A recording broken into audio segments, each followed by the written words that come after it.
Good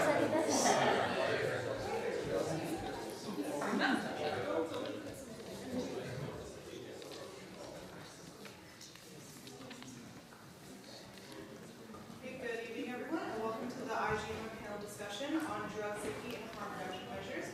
My name is Cecil Wong. I'm from the Edinburgh University Debate Union, and I'll be your chair for this evening. And during the debate, if you have any questions, comments, or concerns, then please tweet them to us using the hashtag classified. That's written right there, CLASSAFIEID. And we also have a section for audience questions at the end, so if you don't want to tweet anything, just go ahead and jot your questions down so they'll be addressed at the end. Before we start, I just want to make it clear that the contents of this debate and the ideas that are presented are not representative of the ideas of the University of Edinburgh, the Edinburgh University Debates Union, or the iGEM competition. So what we'll do is first we'll introduce all of our speakers today, and then they'll each have about 5 minutes to introduce their ideas and to speak. And then after that, all the speakers will have a chance to respond to other speakers' points or to bring up new points of their own in rebuttal. And then after that, we'll open the floor to any audience questions that you guys will have or that you guys have tweeted to us. So without further ado, first of all, we'll have Michelle, who will introduce the iGEM, which is the International Genetic Engineering Machine Competition, which this debate is a part of.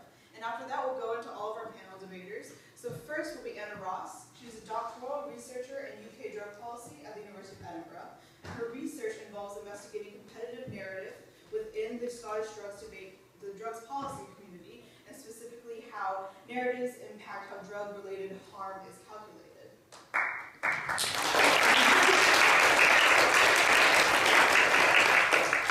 And next from Turning Point Scotland, we have Carmen McShane and Kate Hawkins. Turning Point Scotland is an organization which brings together the NHS, social work, and voluntary services to assist those with substance abuse problems. And Turning Point Scotland provides services such as needle exchange and access to treatment. And those be especially looking at things like harm reduction approaches to drug use and drug-related deaths and other services that Turning Point Scotland provides.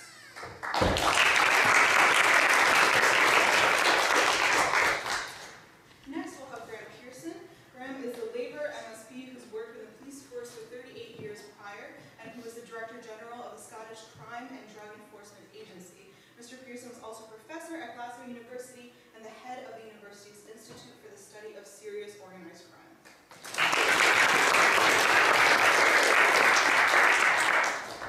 And finally, we have Vicky Moynihan, who is a third-year medical and biological chemistry student at the University of Edinburgh, and she's also a member of the Edinburgh iGEM team.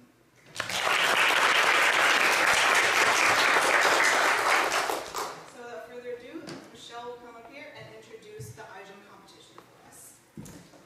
Alright, hello guys. Okay, so a warm welcome to this panel discussion facilitated by Edinburgh University's iGEM team for 2015. Our name is Classified. Okay, so basically the iGEM competition has been running for over 10 years, and we've been a part of it for almost as long as that. And it means the International Genetic Engineering Machine is a competition that is seeking to bring together the STEM subjects in collaborative synthetic biology projects for the purpose of advancing the field and saving the world. So this year at Edinburgh University, we are trying to save the world by addressing the issues of harm reduction as it relates to taking illicit drugs.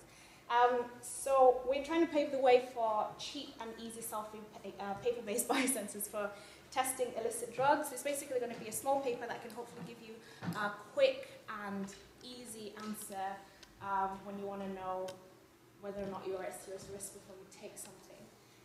So the whole project this year seems to be steeped in controversy because it has everything to do with something that is highly stigmatized and very legal.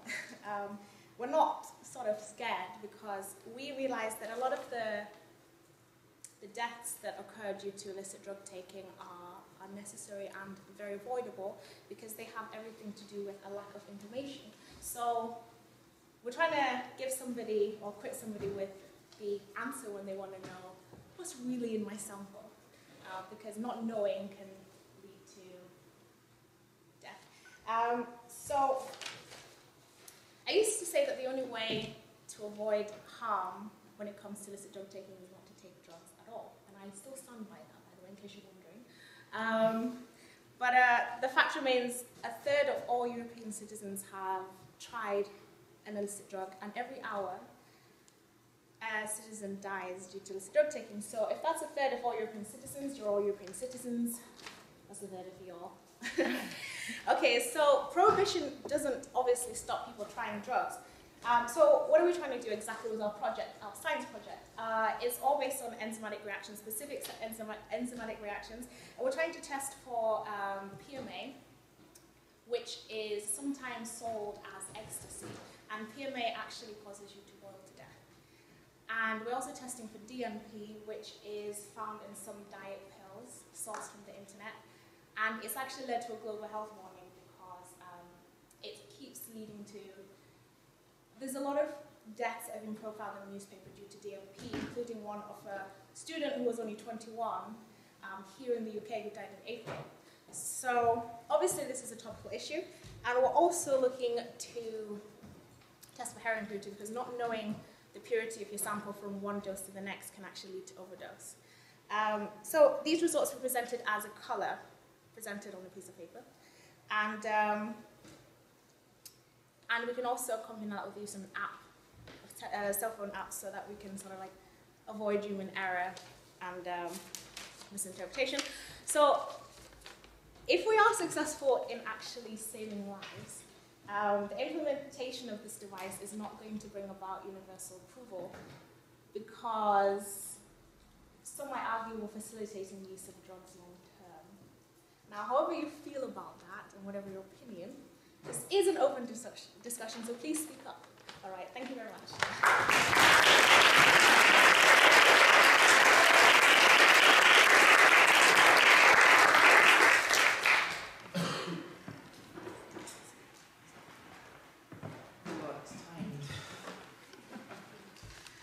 Next we have Anna Ross. Hi there. I will attempt to give my wee spiel. I'm afraid I'm just going to have to read it because I am prone to sort of going off into tangents and... Okay, I press start. I press start halfway through. Okay, so I wanted to give you a wee bit of background about myself just so you don't think that I'm just a random PhD researcher who's dropped into drugs policy for no reason. I started my foray into drugs field as a peer educator providing harm reduction to advise people in clubs for an organisation called Crew 2000. Clubbing and drug taking was a big part of my life in my early to mid-20s, and a lot of enjoyment, enlightenment and experience was had. My partner at the time was a heroin addict, so I experienced that side of things too. As a result of my knowledge of drug-using cultures, I was interested in the criminal and philosophical aspects of drug regulation, and I wrote my dissertation on the criminalisation of recreational drug users, questions of risk and morality. After a wee hiatus, I completed my Master's in Alcohol and Drug Studies at the same time as having 2 children, who are still very wee, and I'm now a PhD researcher in Edinburgh University investigating competing narratives within Scottish drugs policy communities and how personal narratives impact the way in which drug-related harm is calculated. And up until recently, I continue to work with problematic drug users and enjoy recreational drug use from time to time. So we're here to talk about harm reduction. And while my discussion is focused on harm reduction, in order to do this, I think it's helpful to think about the bigger picture surrounding drug consumption and regulation. When I have discussions with proponents of the current prohibitive framework of drug regulation, it will inevitably boil down to 2 assertions. One, that even if I, or some people, don't have a problem with taking drugs recreationally, they cause so much harm that they should still be illegal. And furthermore, we must not implement any measures that stray from this message. Or second, taking drugs is bad and we need to prevent it. And these assertions highlight a major stumbling block in all debates around drug policy reform and advocating harm reduction. Because it is argued that by advocating harm reduction measures, you are by default advocating drug use, which is obviously a bad thing. However, I believe that this underlying assumption is fundamentally flawed, because not all drug use is harmful, and taking certain drugs for their effects is not wrong. In fact, many would argue that taking certain drugs have been beneficial to their lives, and particularly if we include the recent research being carried out in the US and the UK on the impact that MDMA and psychedelics may have on mental disorders such as PTSD and other trauma-related conditions. To be continued in the question and answers. However, we're talking about the harms that are associated with various drug taking, yet people continue to take drugs. So it's helpful to look at this in two stages. What is drug-related harm, and why do people continue to take drugs, despite the alleged harm resulting? And this topic could cover a whole PhD thesis, but I've got 2.5 minutes, or almost 3 minutes to finish it. So what do we actually mean by drug-related harm, and ergo harm reduction? I think it's safe to say that when we talk about drug-related harm, we're not just meaning drug-related deaths. We're also talking about the socio-economic impact that drugs may have. And when assessing whether the drug causes the socio-economic impact that should be criminalised, I find it helpful to use John Stuart Mill's assessment of the limits to state intervention in a person's lives. And that is, if the acts of an individual may be hurtful to others or wanting in due consideration for their welfare, without going to the length of violating any of the constituted rights, and remember constituted rights are acts of the personal or property of the individual, the offender may then be justly punished by opinion, though not by law. As soon as any part of that person's conduct affects prejudicially the interests of others, society has a jurisdiction over it, and the question of whether the general welfare will or will not be promoted by interfering with it becomes open to discussion. And this is where we're kind of at with drugs policy. There needs to be a decision about when drug-related harm becomes to prejudicially impact the interests of other people in society. And John Stuart Mill is not law. However, he is writing at a time that he is one of the big voices which helped to shape the economic and the social environment that we're currently living in today, along with Adam Smith, David Hume, Keynes, Hutchison, etc. And the limits of state interference are continuously debated. However, it's arguable that in the last 50 years we've seen an increase in intervention in individual lives, especially with drugs policy. It's also helpful at this stage to remind ourselves that many of the harms resulting from criminal acts can be dealt with via the criminal law. For example, theft, assault, driving under the influence, causing a nuisance, damage to public property. These are all things that can be dealt with rightly under the criminal law. And while you could argue that the aim is to stop this from happening by making use illegal, I think it's evident that it isn't happening. So moving on. One of the most recent, or sort of not so recent projects carried out by the Scottish Government estimated that the total socio-economic cost of problematic drug use, or drug use as a whole actually, was £3.5 billion per year. And this includes health, criminal justice, economic and individual circumstances.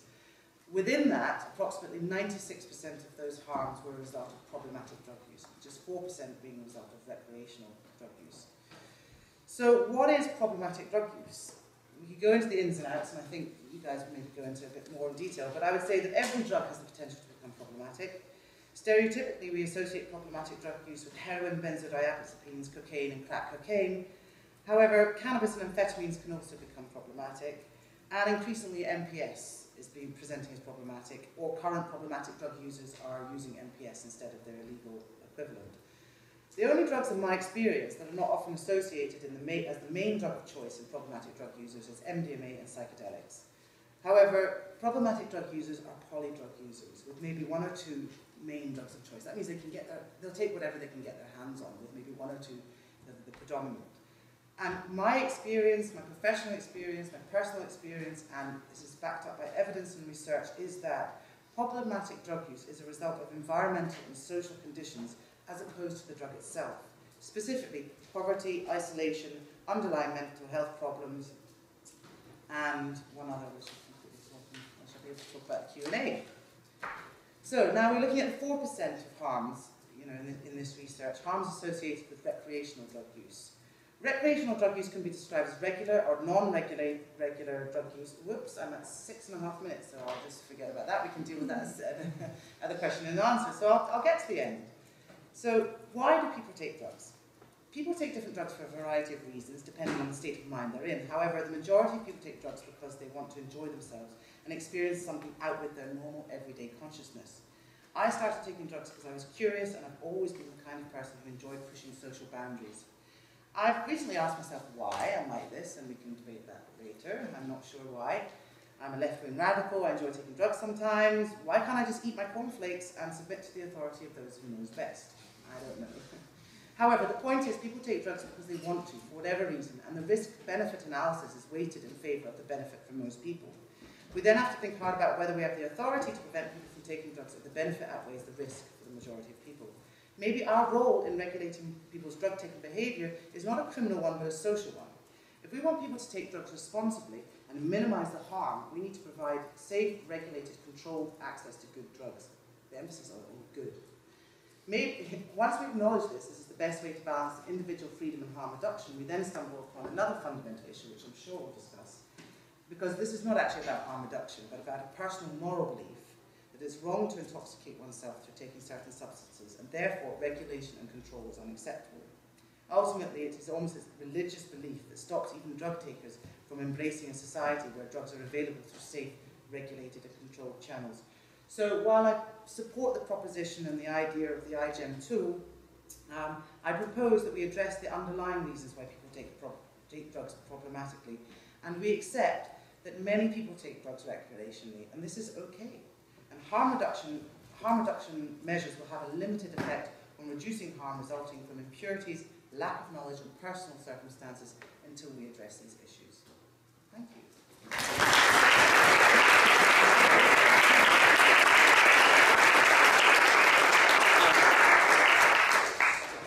Almost 8.5 minutes. Sorry, guys. It's okay. Okay, no worries. Hi, my name is Carmen McShane. I'm a service manager with Turning Towards Scotland. We are based down at the North East Recovery Hub in Leith. First and foremost, we know harm reduction can save lives, but it can also be the first step towards people actually accessing treatment. From our experience, we probably are, well, we know we are dealing more with the problematic substance misuse end rather than the recreational use that Anna was talking about as well. Our priority is to keep people who choose to use illicit drugs safe, ensure they are informed about the effects substances can have on them, as much as we sometimes don't always know about that with the new psychoactive substances. We're still learning as well.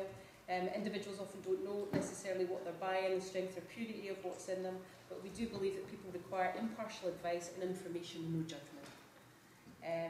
The illicit use of drugs, particularly opiates, benzos and psychostimulants, cause significant problems in Scotland. We've got the evidence of that, both for individuals, community and wider society. And as Anna's mentioned that obviously as well. What I'd hoped to do was speak just a little bit about drug-related deaths, because that is the kind of sharper end, and obviously some of the stuff that you were mentioning in relation to the litmus testing is the potential to save lives. So for us, let's have a look at what the deaths are and some of the kind of key characteristics of deaths in Scotland as well. The figures that I'm going to talk about today are the Lothian figures for 2013. The 2014 figures won't be available till the 25th of August. I was hoping we might have had more recent figures to discuss today as well. But if you want to look at it in relation to Edinburgh, there were 73 drug-related deaths in Lothian. 2/3 of those occurred in the City of Edinburgh, if you're looking at City of Edinburgh Council boundaries as well. Most of these were white, single, unemployed, Scottish males who had a known history of substance misuse, in most cases over 5 years. Again, this is problematic substance misuse we're talking about rather than recreational as well. The majority of these deaths occurred, the average age of death was 43 years, so we're actually getting an older generation as well. If you look back from drug-related deaths from 2008, it was much younger, was the average age as well. So in Lothian, certainly the average age was 43. The majority of cases, the deaths occurred in areas of social deprivation as well. 2/3 had diagnosed mental health problems, most commonly depression, and in 55 cases the deceased had physical health problems also prior to death as well. 49 were not in contact with specialist drug treatment services at the time of death, and in just over 80% of cases the deceased had had contact with the GP on a non-drugs related issue within 6 months prior to the death itself. In over half the instances, 41 individuals had a documented history of non-fatal overdoses. So this is something we need to learn from. These are people that have almost overdosed before as well. Since May 2015, we have a protocol with the Scottish Ambulance Service, who now notify the local recovery hubs of any non-fatal overdoses which have occurred in our area. And it's then our job to reach out to these individuals and offer them the opportunity to come into treatment if they so wish. As well. They can also select to opt out to the ambulance service and not have their details passed on. Most common drugs implicated in death. Methadone in 2013 was implicated in the final cause of death in 43 cases. Out of those, it was actually only prescribed to those individuals in 27 cases as well. Other substances frequently implicated in death include heroin, morphine, diazepam and dihydrocodone. New psychoactive substances, the numbers were fairly small, but as far as I'm concerned, one death is one too many. And we're looking at 6 deaths in 2013, and all but one of those was polydrug use, which just basically means that the person tested positive for multiple drugs in their system at that time. We have recognised that there are some high-risk groups, Anna mentioned it as well, which are problematic drug users who have then moved over to using MPS, and it's generally that population that we're seeing in relation to drug-related deaths as well. More than one substance was implicated in the final cause of death in 49 occurrences. So this isn't just somebody taking one drug that's causing the death as well. Of the 37 opiate overdoses in Lothian, 37 occurred in the presence of others. So people were around, these were people who weren't on their own. And for that reason, take-home naloxone, had it been available, might have prevented some of those deaths as well.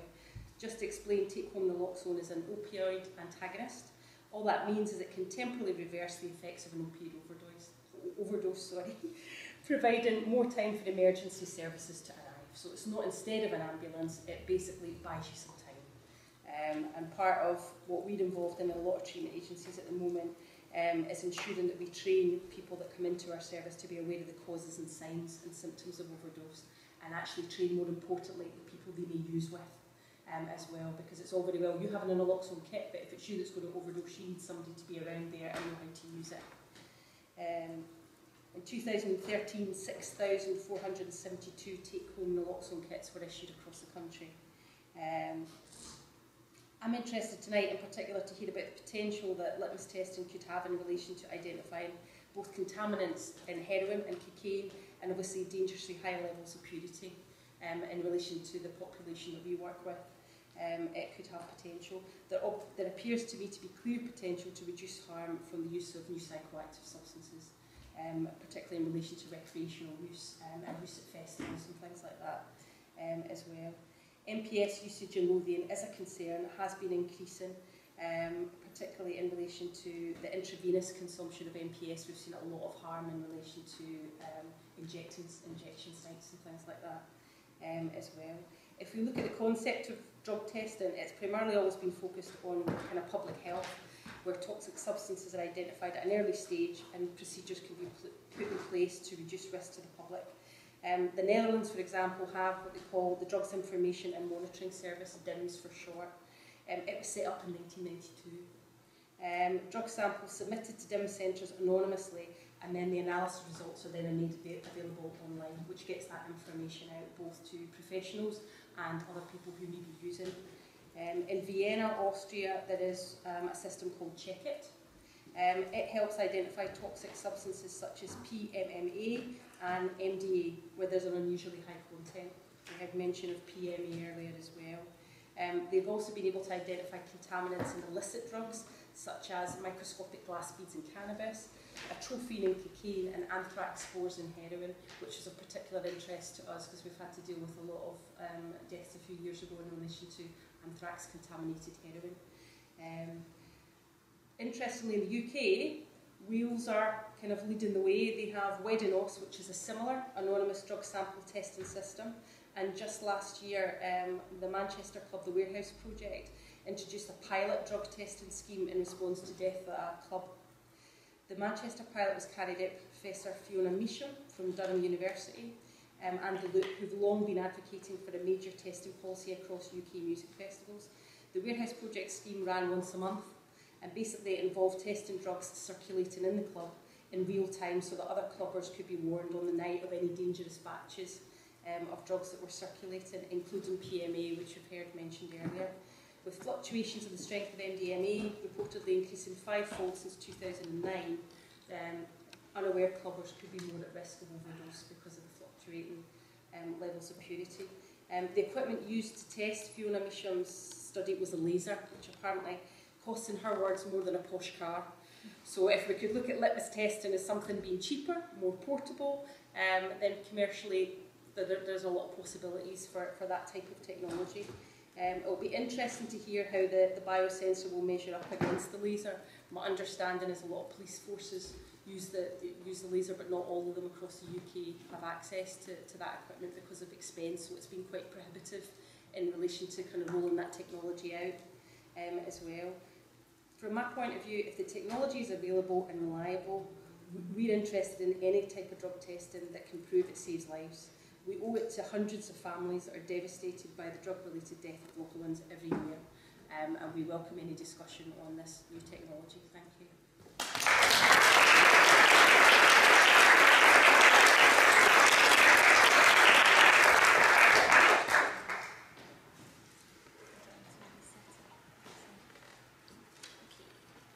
Hi, so my name's Kate. I also work at Turning Point Scotland, and I'm a one-to-one recovery worker for people who want to kind of go into a recovery route. However, we also provide harm reduction responses like needle exchange and also take-home naloxone that Carmen mentioned.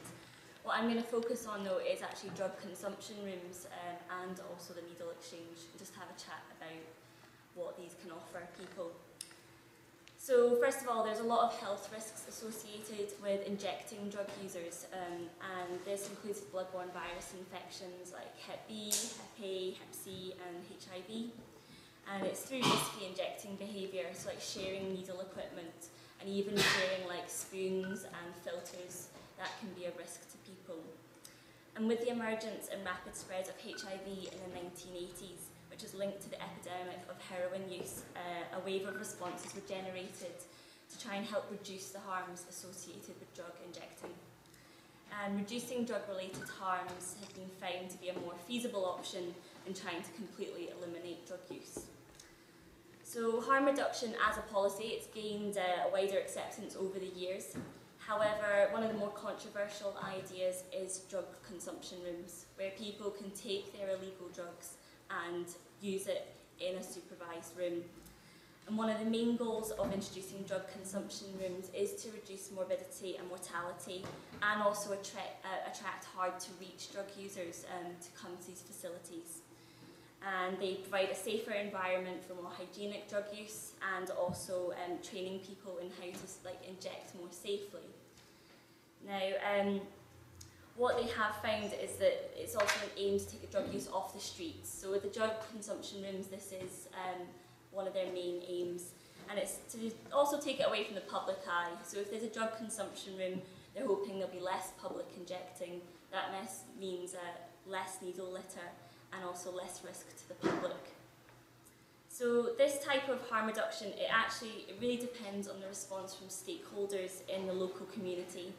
So drug consumption rooms evolved as a response to health and public order problems related to public drug use that hadn't been solved by other drug responses and interventions. And drug consumption rooms are currently established in certain countries in Europe, in Canada and in Australia. And this year, research carried out by the European Monitoring Centre for Drugs and Drug Addiction have found a lot of benefits of providing drug consumption rooms. And this is like improvements in safe hygienic drug use, increased access to health and social care, and also reduced public drug use and associated nuisance.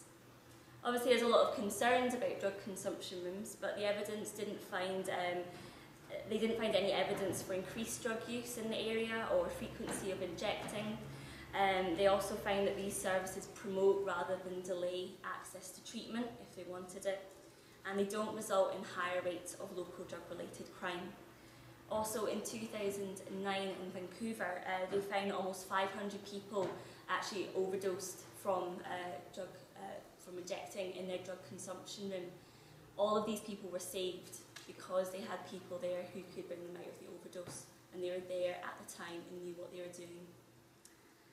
Drug consumption rooms do raise issues of ethical and legal principle, and this can't be resolved easily. Needle exchanges at the moment are publicly funded, and these provide syringes and needles to drug users with a clear understanding that they'll take these away and use it with illicit drugs. So drug consumption rooms really, it's a further step into a fuller harm reduction approach. And drug consumption rooms and needle exchanges, they're frontline, low-threshold services. And this means that you get a lot of people using them and you can gain insights into new drug use. And this is about the high-risk population, so people who are using a lot of different drugs or are using very chaotically. So we found it really useful about the new legal high trend, that we've been able to speak to people who are accessing needles for this, to find out a bit more about how they found using legal highs and also affecting their mental health and also like their wounds. And it's real-time harm reduction, which is extremely important. And the people that access our needle exchange wouldn't necessarily all come in for treatment. So it's really about getting access to people who are more high risk, but also kind of a population you wouldn't normally see. And NHS Scotland do have an evidence base to support the effectiveness of needle exchanges, and it's in reducing risk behaviour among drug users and also HIV infections. And they found it really cost effective when compared to the lifetime cost of treating HIV. As said, needle exchanges, they deliver a wide range of interventions in a short time period. So we can speak about safer injecting practices, sexual health intervention, bloodborne virus intervention.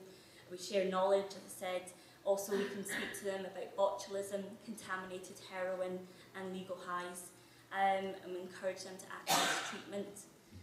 We can also discuss other ways to take drugs. So at the moment, we've recently started providing foil to try and encourage people to move away from injecting to smoking, which is less risky and less harmful for them.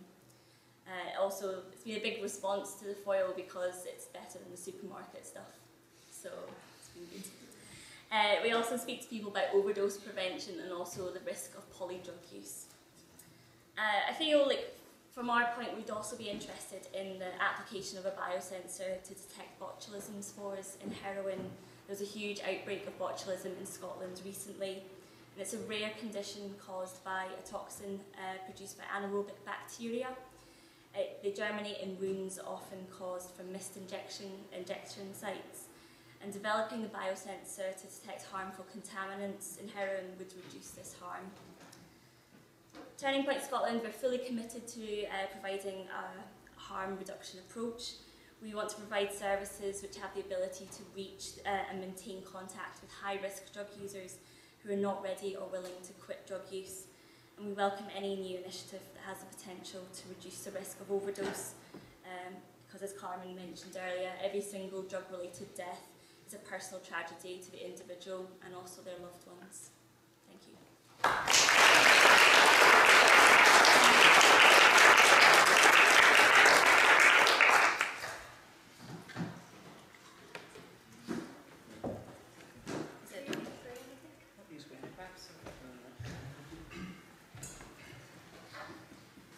Good evening, and thanks for inviting me along to speak this evening.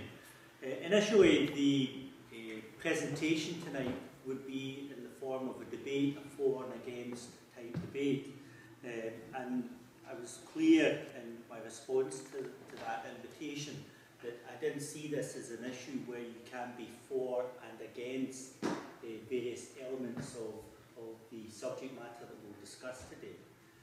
Having looked around the room, I'm probably the only one here, in fact I am the only one here who has lived through the growth of what we identify as the drugs problem in Scotland. As a young boy in the West End of Glasgow in Partick, my father and all the families in the area that I lived in worked in the factories, the shipyards, the steelworks, singers and all the other big domains that existed in that city at that time. By the 1980s, these had gone. It's no coincidence that coincidentally or otherwise, in my view, that not a coincidence, that the growth of what we now term our drug problem began at that time. And certainly as a detective officer in the city, in the west side of Scotland, it's no coincidence either that the people that I chased in the various areas of Glasgow and Lanarkshire and Dunbartonshire certainly fell to bits as heroin took over and their lives just became chaotic. So the nature of the challenge that we face goes out with a debate about prevention and support. It's about dealing with poverty. It's about dealing with unemployment. It's about dealing with the right of an individual to play a full part in our society. And in my view, we failed in delivering policy in that regard.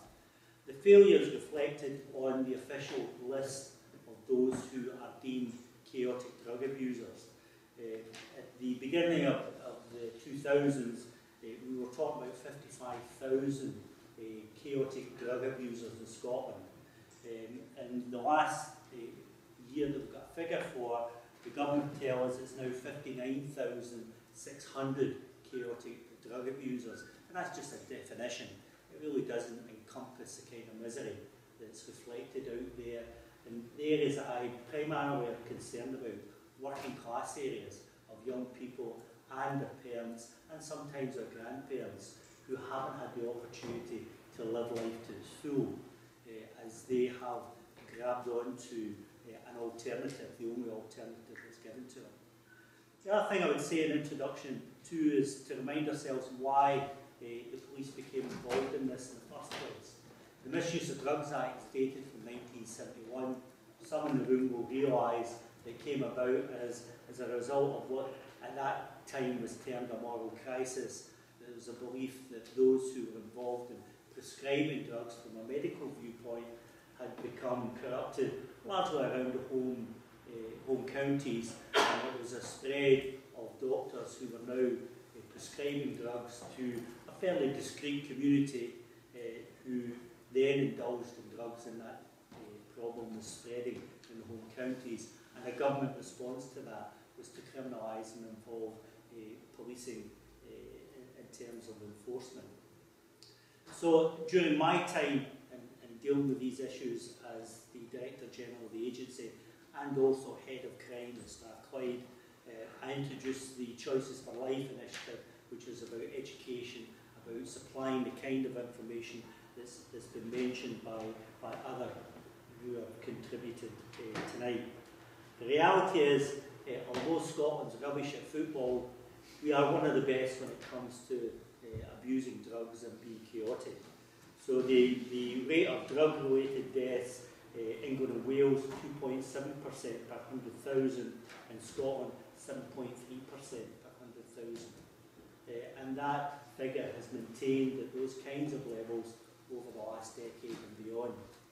So we may well have a lovely glossy document that talks about policy.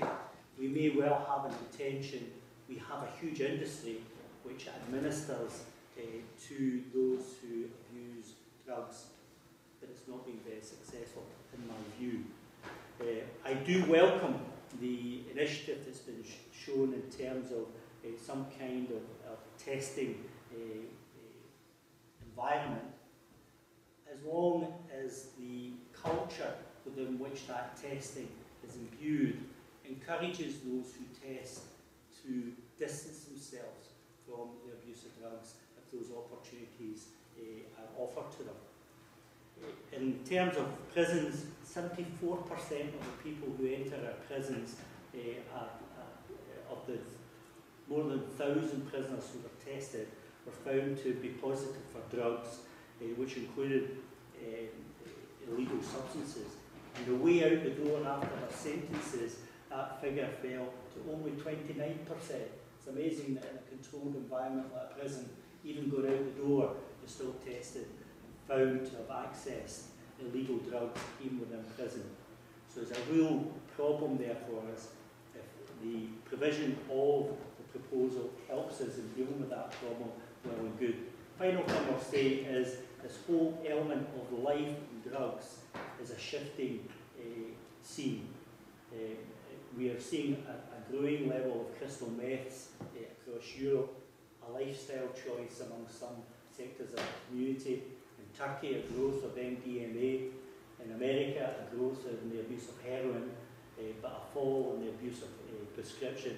And behind the scenes, as we know in Scotland, our experience of cannabis farms has gone from virtually a zero start 15 years ago to the last year that I've got figures from, over 7,800 farms were recovered by the police in Scotland, which contributed to the availability of cannabis across the country. The abuse of skunk and cannabis with high cannabinol is a real problem in terms of some medical evidence which is available, particularly the impact on young men as they develop through teenage years. I'll finish at that, and I know you've got a question session. Thank you.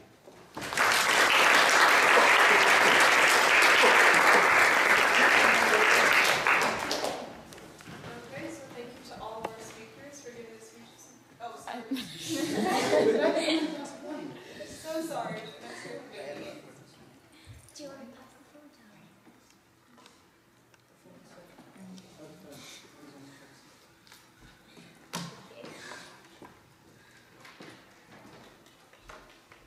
Okay, so since it's been a while since we've had the introductions, I'm just going to reintroduce myself. I'm Vicky. I'm one of the undergraduate researchers that's working with the Edinburgh iGEM team this year on our biosensor for detection of illicit contaminants in drugs and for preventing overdoses and preventing poisonings, like Michelle's already explained to you earlier. Today I'm going to talk about harm reduction. I'm going to talk about, instead of questioning the morals of the drug user, I want us to question our own morals in how we treat the drug user and in how we treat drug policy. I'm also going to talk a bit about how drug testing can help us create a better future in drug policy. So, from my point of view, harm reduction is an empathetic approach to drug use. It is an approach based not only on pragmatism and finding imminent solutions to pressing problems, but it's also based on humanistic values. Harm reduction is a commitment. It's a commitment to public health and human rights. It's grounded in the needs of the individuals that are most at risk. The harm reduction approach is changing how we think about drug users. We are finally beginning to see people and not problems. If we are to embrace the best of our human nature, the way to tackle drugs is with realism, understanding, and compassion, something which can be provided to us by the policies of harm reduction. Harm reduction is about getting out into the world of the drug user, seeing their world through their eyes, and figuring out what we can really do to help and improve lives. So our media is flooded with stories of drug-related deaths, poisonings, overdoses, and so many of these could have been prevented. We constantly hear of PMA poisonings, young women who are burning alive from the insides because they've taken DNP. Just last week, fentanyl took the lives of 4 young Canadians. These incidents are all accidental overdoses, accidental poisonings, and they could have easily been preventable with basic tools and basic knowledge. The majority of drug users are aware of the harms of drugs, and they are aware of the risks they take. Naturally, very, very many of these users wish to avoid these harms. But our healthcare system fails the drug user. Without harm reduction, we have chosen law and justice over health and safety. We deny the right to healthcare, a right that includes access to preventative healthcare, such as pill screening and drug testing, one of the most useful harm reduction tools available to drug users. This refusal subjects the users to tetanus, strychnine poisoning, anthrax, cardiac failure, and in many cases death. In 1982, in Western America, we came across one of the most shocking cases of drug poisonings that have ever been heard of. 6 Californians were frozen alive by a new synthetic heroin. This drug, concocted by a backstreet drug dealer, who had mistakenly synthesized the neurotoxic compound MPTP instead of his desired compound MPPP, left the victims terminally paralyzed. Their lives, as well as their bodies, were irreparably damaged by a chronic Parkinson's disease syndrome. The youngest one was 23. Medicine did not work to treat them. Only 2 of them managed to make it long enough to get deep brain surgery, and received some partial recovery. These people grew old before their time, but this trauma could have easily been avoided. All it would have taken was a quick test. It would have taken less than 10 minutes, little or no medical training, and cost no more than a few pence. But a policy of fear and condemnation stood in the way. Zero tolerance policies tolerate deaths from preventable causes. This is not an option. We are funding billions into stopping preventable fatalities in developing countries, such as those from meningitis, measles, and tuberculosis. Yet we are ignoring and even condoning this phenomenon as it happens on our doorstep. Every life is important, whether it is a child in a third world country or a drug user. We are inadvertently condemning people to death. Punitive measures won't stop drug-related deaths and hospital admissions, but testing drugs and informing users really could prevent the unnecessary deaths. Harm reduction allows users to get to a place where they have the physical and mental capacity to realise the best future for themselves. For many, this will be rehabilitation and leaving drugs behind. To do this, a place of safety is necessary. Safety and freedom from fear are fundamental needs that must be achieved before the stability necessary for recovery can be realised. In order to realise the best interests of the drug user, society, individual and public health, we need to work with and not against the people who are taking drugs. We need to realise that harm reduction is about being human, and this too is what drug policy should be about. With harm reduction, we are not trying to create a utopia. We are simply using the best of our human nature and all the tools that we have available to us to ensure that everyone has the minimum standards of health and safety that they deserve. Thank you.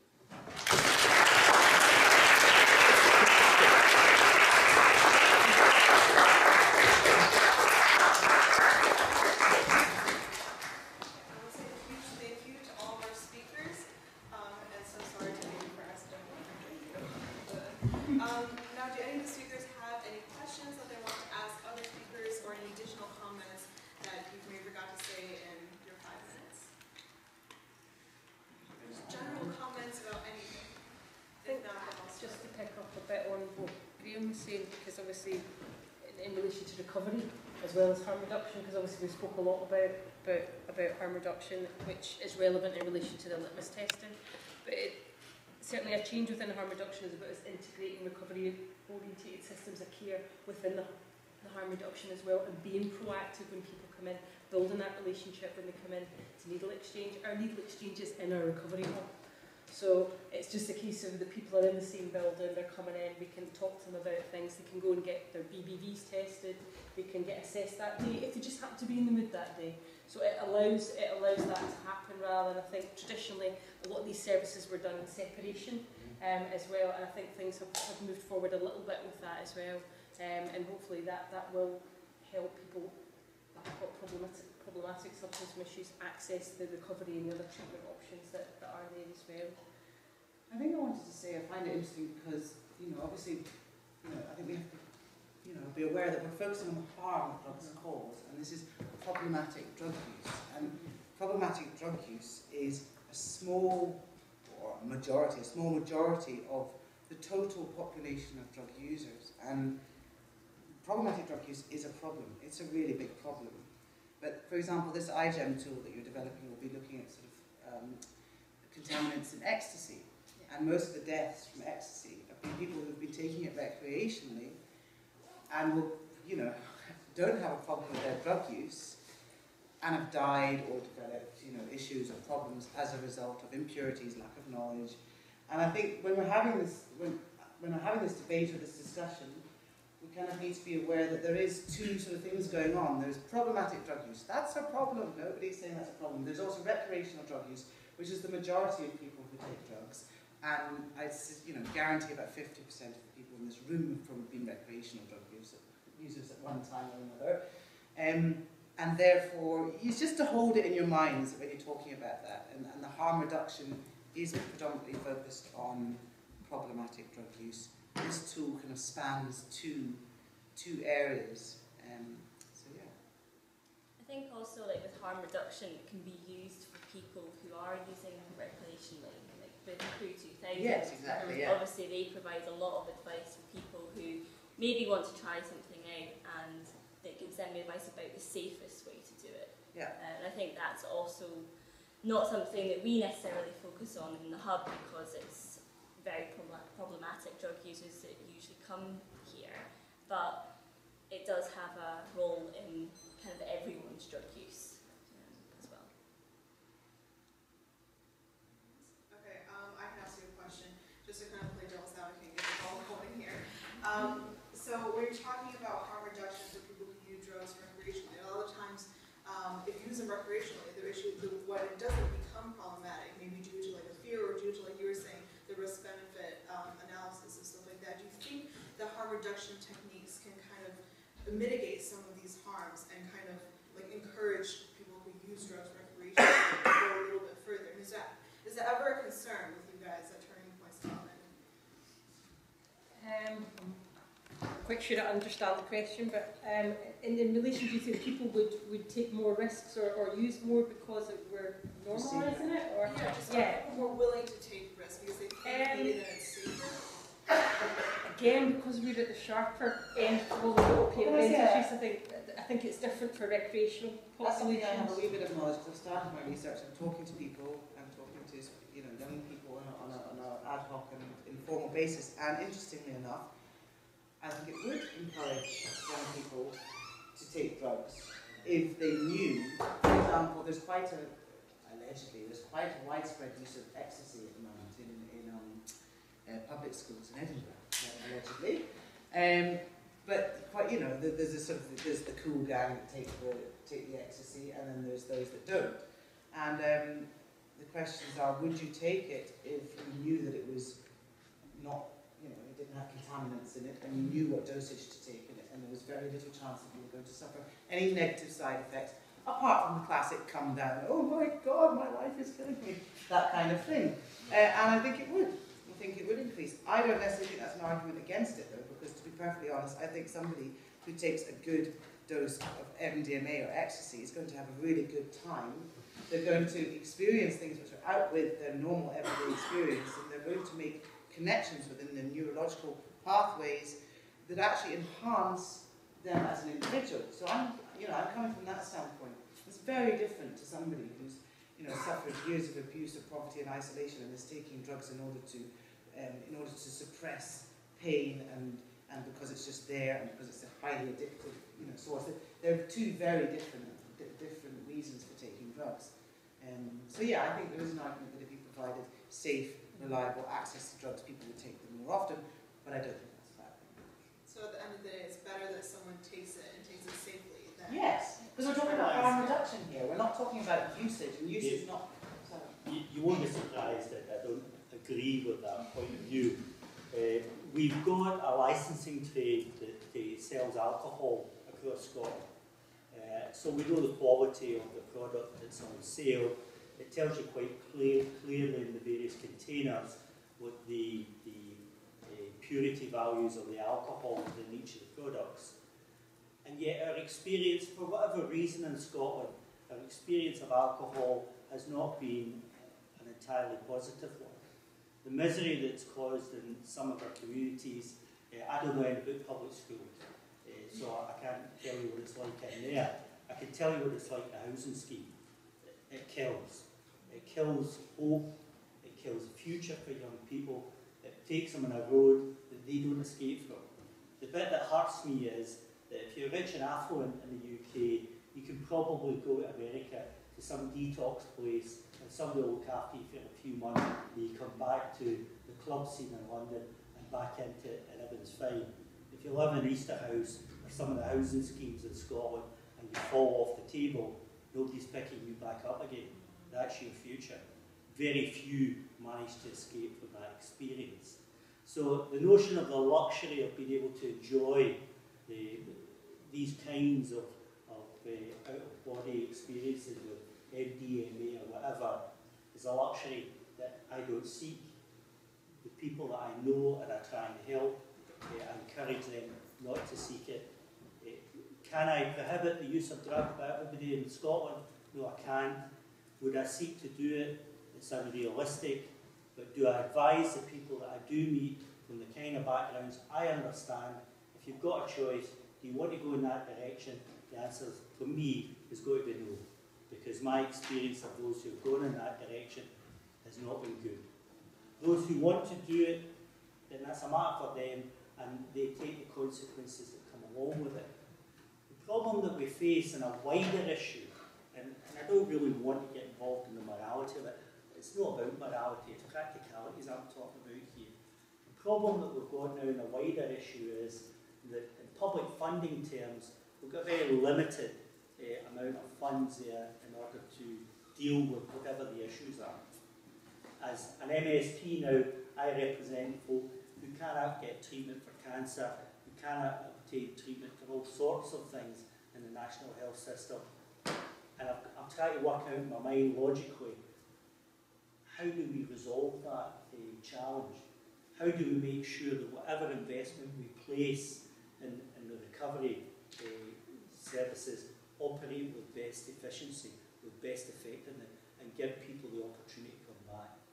I also see in many families folk who have had absolutely no life to speak of out with the abuse of drugs and are now parents and grandparents.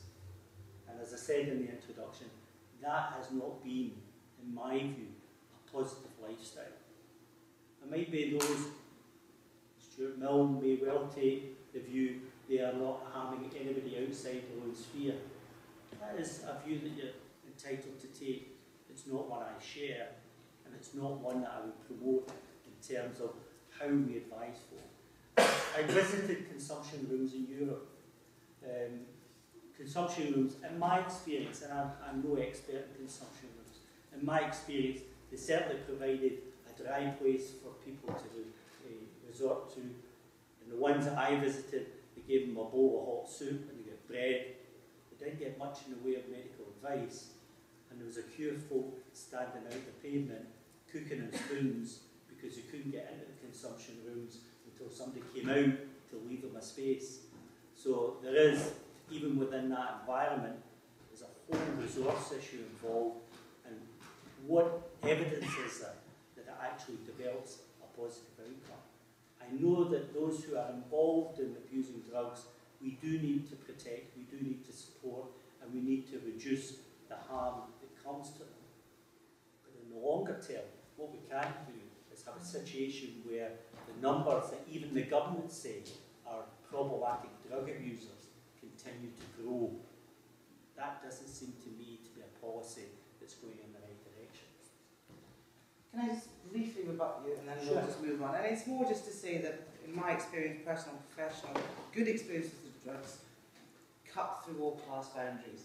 Problematic experiences with drugs tend to come from what you're talking about, working class, poverty, and we spoke about this earlier. The issue is poverty, social isolation, experience of previous trauma, that kind of thing. But I think it's not correct to say that all these people in, sink states or who come from a working class background, if they take drugs, they're going to have a terrible time. No. Most of the people I enjoyed clubbing during the 90s and 2000s, and one of the beautiful things about it was that it broke down social barriers, it broke down class structures, and people felt able to move between them. So yeah, I just wanted to make that clear. I would accept that at the moment of experience that people enjoy the experience, otherwise they wouldn't take drugs. And problematic drugs, drugs affect people. What I'm talking about is the areas. 7-day week, the 52-week year experience that comes along with it when it becomes problematic. Hey, Twitter. Just one last thing before we turn to Twitter questions and audience questions. Keeping in mind limited resources and limited government resources and things like that. I believe all of you have talked about how drugs relate to social stratification, of course, and how the underlying issues that you see are things like poverty, things like unemployment, isolation, and lack of access to things. Keeping in mind these things, what would be the answer to solving all these things? Because we've heard the answer to everything is to solve these underlying issues and underlying pressures to it. but how specifically do you propose solving these issues, specifically related to drug abuse and problematic drug abuse specifically? Open to anyone to answer. How you solve drug abuse? That's quite a wide question. No, I think it's about the economic issue, the funding and money issue. Well, it certainly helps everybody votes as well come your elections, and if you want to influence what policies you want. And I would always encourage people to do that and not sway which way you choose to vote. But again, it's about being an active citizen in the country that you're in and getting involved and making sure that your opinion is heard. I think in regards to the social economic, I'd love to say I had the answer to that. But there's no money. That's the problem. There's no money. We're running out of money as a country. We're running out of money as a world. So, you know, if you want my penny's worth, there's two solutions. One is legalise tax and put all the money into health and education and spending. America's already had great results from that. Or you change the economic system. See www.positivemoney.org. You know, you have to get rid of it. I mean, I am a bit of an idealist and a radicalist, and maybe that's why I'm not in politics.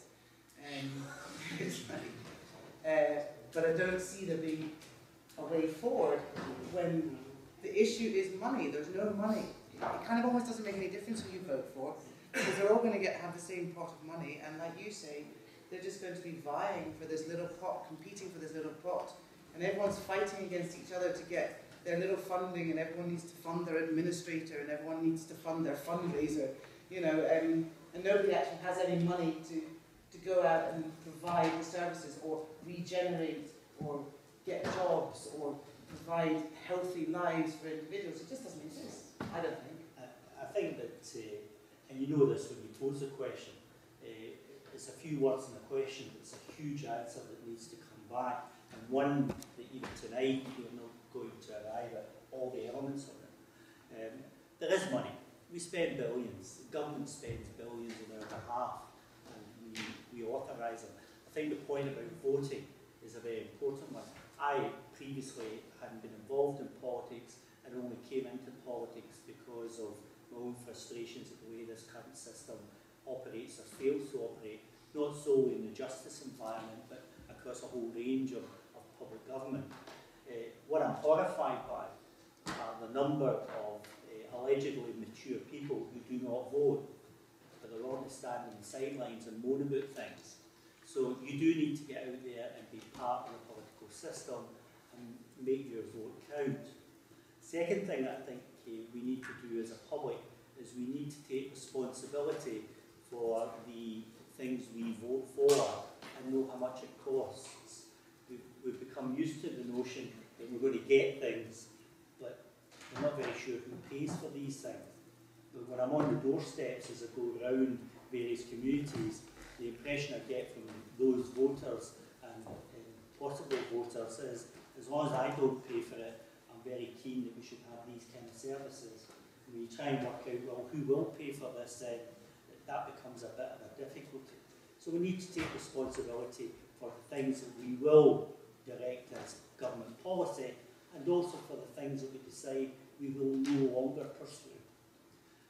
And short about the headlines about how do we deal with this drugs issue, from my viewpoint, we need to make sure that when people are born and come into our communities, that they get decent health services before they get to school, and that they get proper induction into our education system.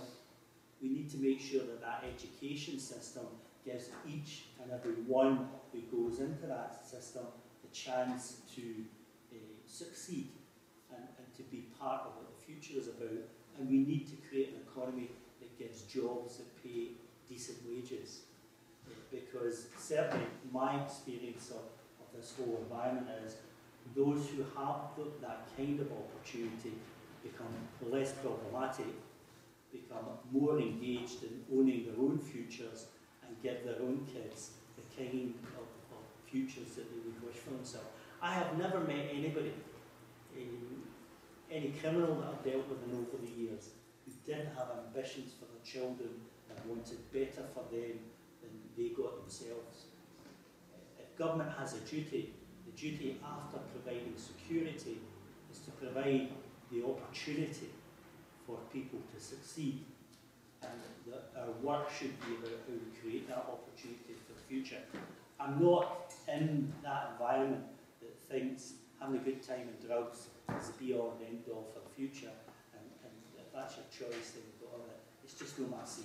I'm very sorry. And I don't operate in colour, I'm black and white. It makes my life simple, and the folk I know, it's helped make their life simple too. So I respect your view, I don't share. I was going to talk about the support services, because we're talking about where the money's coming from. One of the problems that we've got, if we're going to keep on focusing on problematic drug use, is the support services. And we've just had a 25% reduction in funding for support services, and we're due another, cut. And, it doesn't really matter what kind of political party that you talk to, they're all working within the same economic structures, which are, we've got to cut, we've got to cut, we've got to cut. I don't really see how it's possible to provide these kind of opportunities that you're talking about if you keep on cutting the services and having to keep on cut the provisions, Can I just say, actually, this is something we've been tackling quite strongly with iGEM this year, we've been trying to use synthetic biology as a tool to provide innovative solutions to things like this. Maybe not so much with the social services aspect of things, but with harm reduction. We've been using our synthetic biology to create a biosensor that can prevent the overdoses. The biosensor will cost less than 10 pence to make. The cost of treating an overdose in hospital is phenomenally more than that. So I very much agree, like what Graham said earlier, it's a double-barreled approach. You can't say for harm reduction against harm reduction which side do you invest in, but as much as possible we should be trying to use what we can to come up with innovative solutions. If we only have a limited pot of funding, to see how far we can actually stretch this funding, which has been one of our main goals this summer, I think. Yeah, and I think what you're doing is actually, if it was ever to be given funding to the go-ahead, then it definitely would cut funding for a certain area. I think what Graham would agree, and we would all agree, is it wouldn't necessarily address the underlying issues as to why somebody develops problematic drug use in the first place. Maybe some questions. Well, let's take some Twitter questions. There's a question from Jennifer. She says, should drug harm reduction be taught in schools instead of just telling teenagers drugs are bad? And you introduce harm reduction as soon as you can. I think at the end of the day, that's the reality in this country, and kids see it all the time. They take this in, and actually what we should do, it's the same with sexual health education, is you need to introduce these things, and you can pitch it to your audience appropriately as well. So I would agree. I think one of the main stumbling blocks that education in schools has is that it doesn't often, like you say, pitch it to your audience, but if you're pitching it to teenagers who've already tried the drugs or just about to enter into it, or going on the internet and reading about them, often the harm reduction measures don't tell you about the good sides as well as the bad sides, so all they see is this, it's terrible, it's awful, and then they're hearing stories about actually how it's great, or they've tried it once and it's great, and so they begin to not trust. And this is where Clue 2000 developed its kind of efficacy in harm reduction, was that we present the good sides and the bad sides, so that folk knew that what we were talking about was a balanced approach. Plus it was originally given by peer educators, so people that they'd been in touch with beforehand, so they knew that it was people who knew what they were talking about. It's not so much the case anymore. And hopefully schools already adopt that approach to a greater or lesser extent. There's certainly a broader sort of presentation that talks about the various experiences.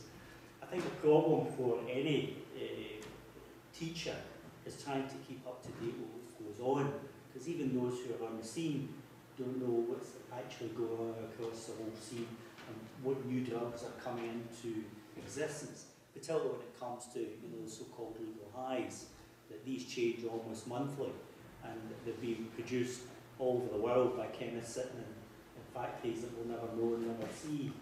So there is a real challenge there, and that's why it's difficult to give the full spectrum of advice about good and bad.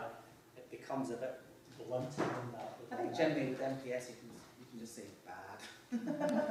Or not bad, but in relation to sort of the drugs that they're mimicking, because MPS are a result of prohibition. They exist because people wanted to get high, and so they started developing drugs in order to mimic the illegal drugs. So now what we have, I mean, you have the synthetic cannabis, which is, you know, devastating. It's not a good drug at all. You have, I have all the names in my head that they've gone. Anyway, you have various ones that mimic all the different psychedelics and cocaine and MDMA, and all they are doing is trying to recreate, but they're not doing it very well. And they're, yeah, I think they're causing a lot of problems, especially when it comes to harm reduction, because we don't actually know what people are taking, and we don't know what dosages they've taken, because often they're so off their heads that they can't really talk to you. The fact, as you say, the fact you've got these things were for sale in your shops in Leith Walk or whatever, and you could get there, and basically they couldn't give you proper dosage instructions because they had to pretend that they're not there for the reason that everybody's buying it. And when you're doing something like that, I mean, it's just stupid. But in that sense, you know, and it's stopping, you know, people are buying it and having to try and figure things out like Secret Squirrel.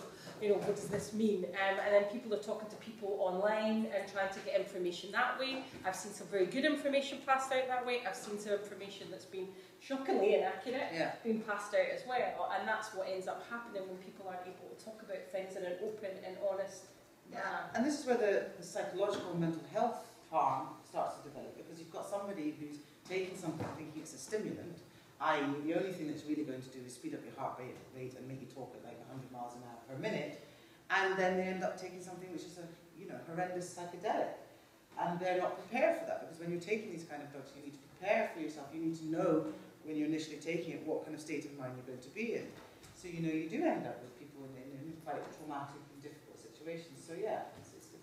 I don't know how we got onto there, but Yeah, I just think about bringing it back to like the schools and talking about it in schools. It's about having more discussion about it. So not necessarily like saying this is this, and this is a harm reduction approach, so you could do this. It's about really opening it up and speaking to the kids, and also getting them to speak to each other, and not having it as this like taboo subject where people start speaking about it online or kind of at parties and stuff. It's so that they feel comfortable talking about it. Hopefully it's the same if they're having like sex education, where they're feeling a bit more comfortable about it. What they can decide to do afterwards is their choice, but at least they've been able to have a discussion about it. But then this leads on, inevitably, to the legalisation versus, I don't even call it legalisation, regulation and control argument versus the non-regulation and uncontrolled argument. Because if something is uncontrolled and non-regulated and criminal, it prevents open discussion amongst people who are being brought up to obey the law, who are being brought up to not, you know, act out with certain ways. So it kind of prevents open and honest discussion in a classroom setting. If we're talking about that. Yeah, the one sentence of that talk is that unless it's changed very recently, it's still the majority of people don't access drugs. I think we sometimes forget that. That's certainly what the statistics tell us, that it's a minority pursuit, albeit a significant minority. And there's always a fear, particularly, and I don't want to get involved in all the stuff with music culture, because that gets us, you know, a nightmare. But I fear that we end up saying to young people that the fashion is, if you're not doing it, you're no hip. And from my point of view, that would be a nightmare again. We have another question on Twitter from the scene that says, Mr. Pearson, can we have your views on harm reduction efforts like needle exchanges and drug consumption rooms? And just personally, I'm interested in your opinion, like in your capacity as a police officer. I mean, the needle exchange, these were introduced during my time within the police service. It did cause a great deal of controversy. It was something that caused raging arguments across Scotland, as it did elsewhere in the world. When they were eventually introduced, they had hardly any social impact to speak of in terms of, you know, did this change the world we lived in? Did it help a number of people, particularly who injected heroin at that time? Did it assist them in maintaining some degree of cleanliness, because the sharing of needles was becoming a very particular problem? The answer is yes, it did help them. I think the element that I can't claim to have deep knowledge about, but there is a view that's expressed within those who are engaged in needle exchange. I'm interested to hear what you say, but partly a very substantial number of people who access the needle exchange are more involved in the use of steroids and within health centres and gyms and that kind of thing. And I don't really think that that was, in fact I know it wasn't foreseen that that would be what needle exchanges would be there for.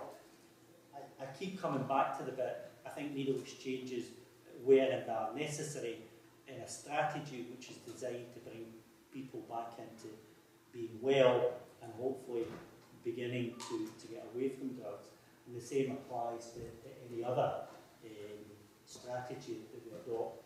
My experience at consumption rooms is such that, as I indicated earlier, from what I saw, other than the bowl of soup and a workplace to meet, I didn't actually see that that brought about a very significant change to the communities within which they existed. And it created almost a goldfish bowl for people to resort there for their social life and the business exchanges that needed to be conducted in that environment. And I didn't think that was a very positive thing. There'll be those who see it differently. I would just disagree. Hello, thank you very much. It's been really enjoyable listening to you all. And while we have our expertise here, I just always want to make sure we don't miss an opportunity, which is to, let's just collectively imagine that the biosensor now exists. So I'd like to know from the iGEM team where they're picturing this technology being used in what. So all I know about drugs I got from the wire, but I can't picture a bit in the transaction where someone goes, excuse me, would you mind if I quickly do a little test? But then that sounds bad, right? That sounds like the guys who. The wire's a good education. Okay, well there you go. What problematic? I haven't seen all the series. Anyway, so and then for the guys who know this stuff inside out, are there uses that this kind of technology could be put to that the iGEM team might not know about? Okay, well, initially when we came up with the idea for our project, we visualised handing the test directly to a drug user, possibly through something like a needle exchange where they could pick up the test, take it home, use it on the street. The more our idea developed, the more we thought about the science behind it, the logistics, the policies. We began to realise for various reasons that this might not be the most appropriate way to do it. You still had like some of the existing chemical tests that you can use at the moment to test your pills. You still have the worry that the user will misinterpret the results, that they won't know how to use the test, etc., even though it will be very easy to use.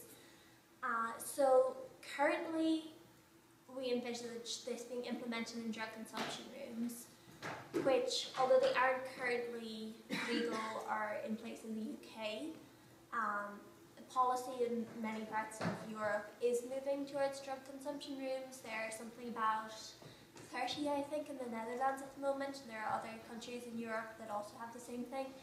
So the device that we're creating, we would ideally in the future like to see it in a drug consumption room, but that is reliant on changes in policy, movement towards harm reduction, and greater understanding of that in order to happen.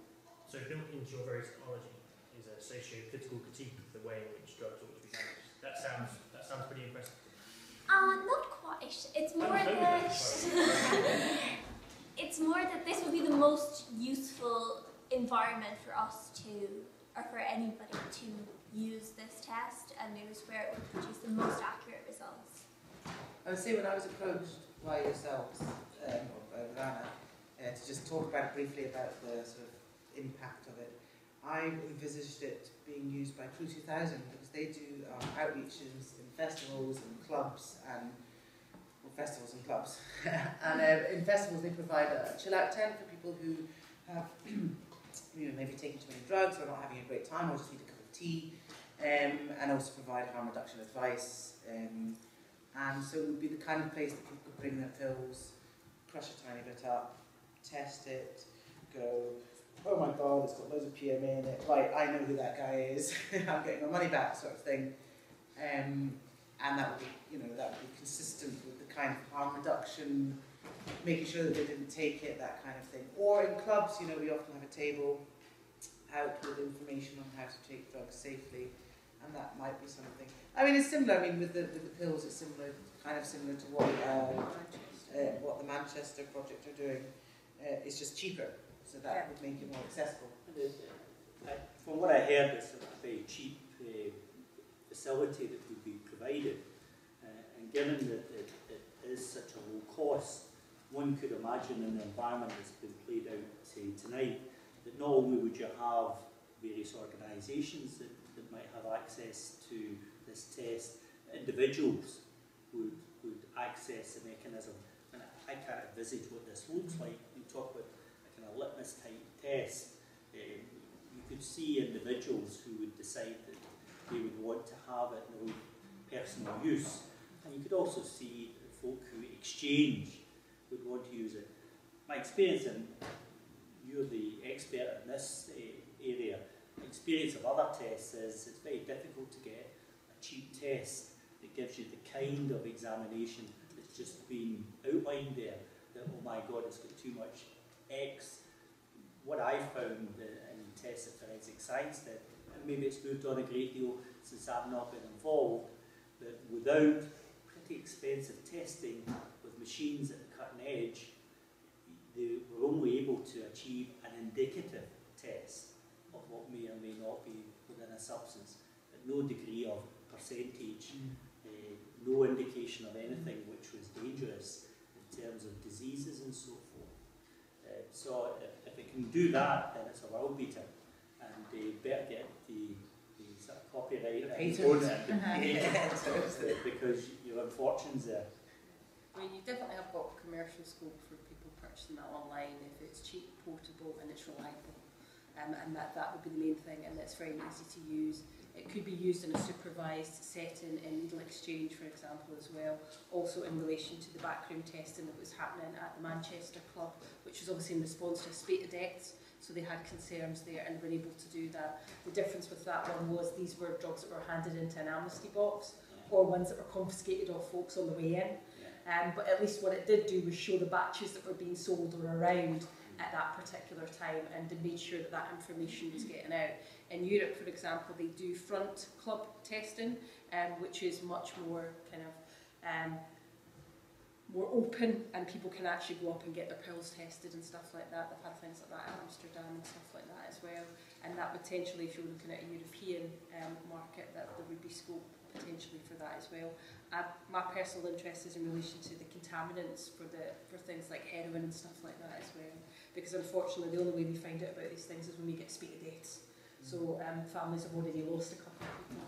And whether or not there would be scope within the police, I don't know. I mean, obviously, in relation to the laser testing that Fiona Measham mentioned, that some police forces were using, if that's expensive, and this could be used also for drugs that have been confiscated or found, that information can still be passed on to health organisations that stuff is out there. And we could certainly use it in a preventative way that way. It would depend on the accuracy of the testing system and what it's able to actually analyse at the locate. Because, as I say, very often it's merely an indicator of some drug presence, whatever that drug might be on the night. Alright, let's get another question from the audience. I think it's just in a similar way. So, I don't think it is a world beater, as you said. So let's assume that, continue with that scenario. I bought a bag of heroin. I don't know how much it costs, let's say £500. I go back and register it on this material. I test it, I find out that it's contaminated. But I test it. Am I just going to use it anyway? Am I going to go back to my drug dealer, try and get a refund, and probably refuse or maybe refuse it? Or am I going to sell it on to another? So, is this a solution to anything at all?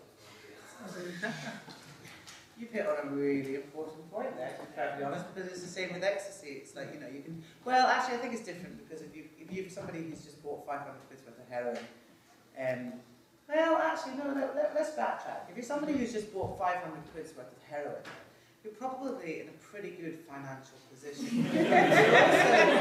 You're also going to be in a powerful position to a certain extent to be able to go to that dealer. The people that we're talking about, the people that are buying 10 bags, 20 bags, I mean, you're right to some extent in terms of, you know, what does it actually provide? And this lifestyle that I don't want to be a part of, what it does provide is if you're someone who owns this kind of mechanism and are known to test, then the person that you're going to buy from knows that that test is going to be applied and it has an implication for what you're going to sell. So that's the first thing. Second thing is that the reality is a lot talked over this last 15 years about tenner bags, and we still have tenner bags since there's been any point in enforcement and all the rest of it.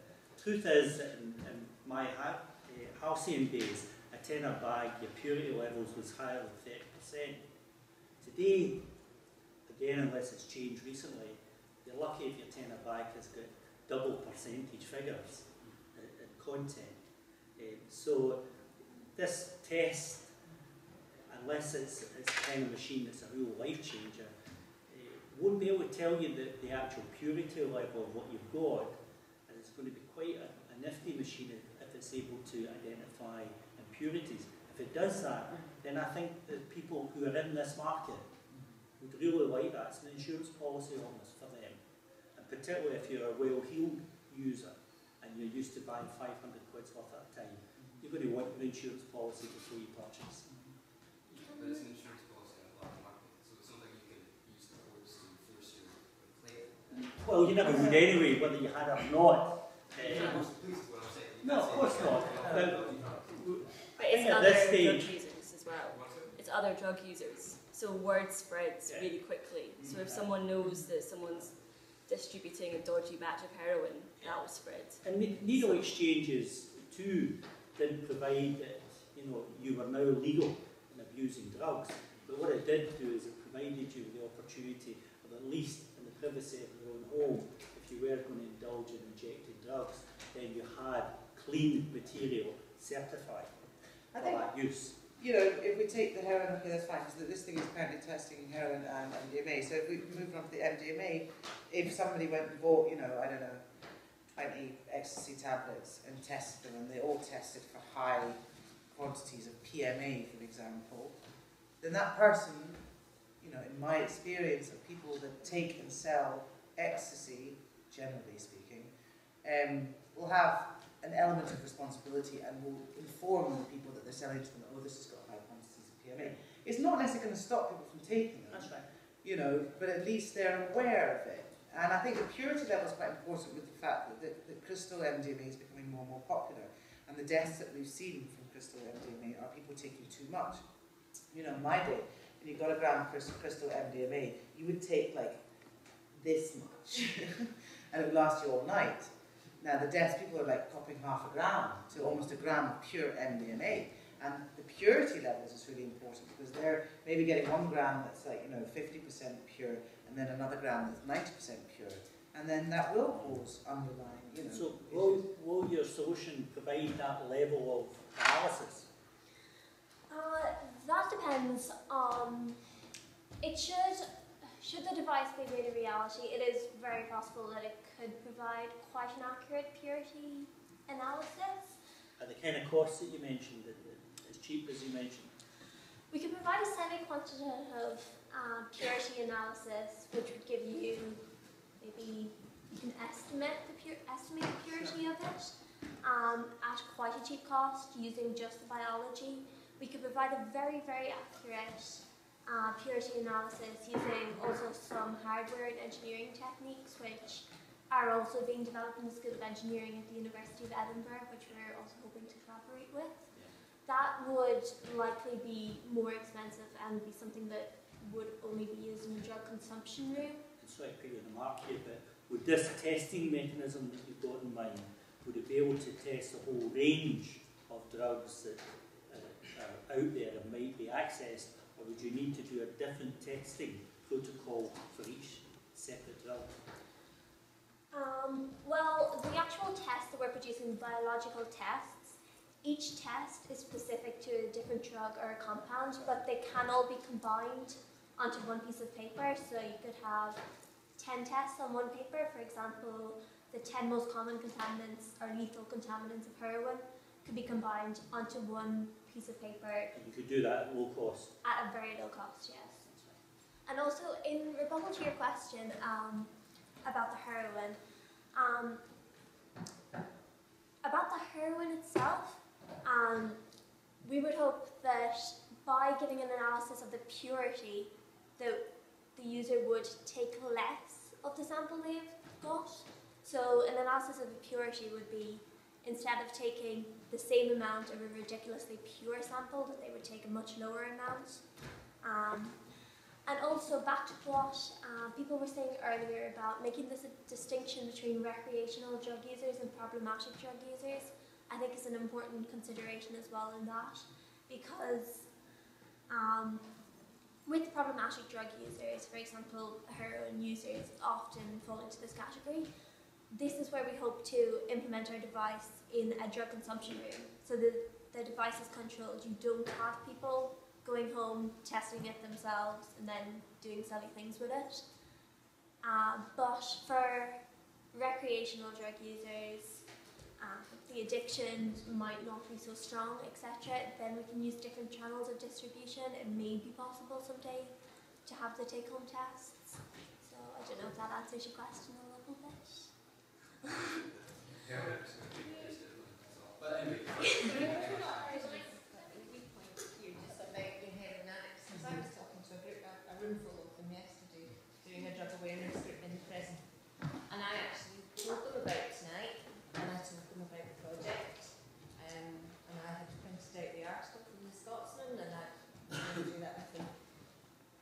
And 5 out of the 6 heroin addicts said that they would use the test. You know, they're all naloxone trained, 3 of them are naloxone trainers. We the take-home kits they get on release from prison.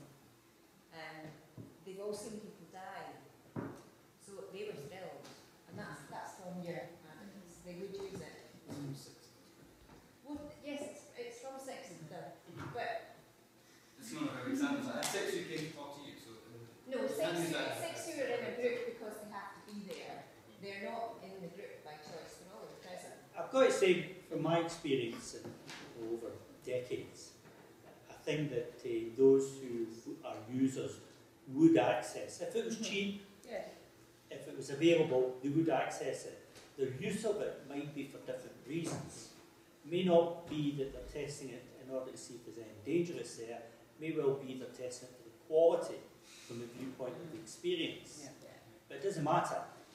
The fact that you can do it for pence would be better than complete ignorance. I accept that.